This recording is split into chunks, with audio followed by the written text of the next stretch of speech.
मैंने बहुत अच्छी। हमें ये पूछना था कि जी जी। इसमें जो है ना, वो हुआ यारी सुहा, कि अगर भाई उसका वारिस होगा, तो इसमें एक भाई की वफात का जिक्र हुआ है, तो दूसरा भाई इसका वारिस होगा अगर उसकी आगे से औलाद नहीं होती, और अगर वो बहन फौत हो जाती है उस सूरत में। तो ये मैंने पूछना था, यहाँ मुझे थोड़ी सी कंफ्यूजन हो रही थी। जिस तरह से मैं आपका सवाल समझ सका हूँ कि आप ये कह रही हैं कि अगर एक भाई जो है वो जिंदा है। फौत हुआ है तो उसकी विरासत उसको, तो उसको इसका हिस्सा मिल रहा है ना, आधा हिस्सा मिल रहा है। ठीक है। ठीक है।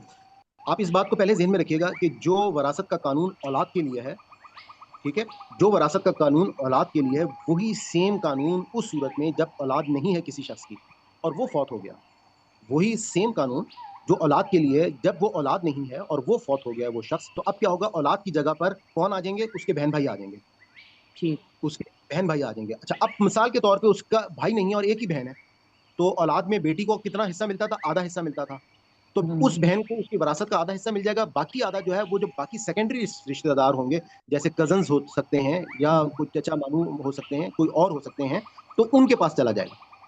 आप समझ रहे हैं कि आधा हिस्सा जो है फिर एक बहन के पास जाएगा। इनके अब क्या है कि बेटी नहीं है, अब बहन है सिर्फ एक। अच्छा, इसके बरक्स क्या है कि एक उसका भाई मौजूद है और एक बहन मौजूद है, तो भाई का हिस्सा जो ठीक। होगा वो उसको उसके पास जो है वो दो हिस्से जाएंगे। जैसे बेटा और बेटी थे तो बेटे के पास दो हिस्से जाते थे और बेटी के पास एक हिस्सा जाता था।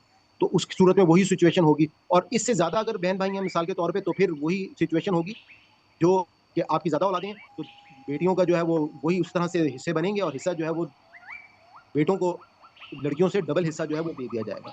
और अगर जो ठीक है है। वो दो बहनें हैं और भाई नहीं है, तो उस सूरत में दो बहनों में या दो से ज्यादा बहनें हैं तो दो तिहाई हिस्सा जो है वो उन दो बहनों को मिल जाएगा, और बाकी 1/3 जो है वो बाकी के रिश्तेदार जो हैं, जो भी करीब तरीन होंगे, वो उनको दे देगा।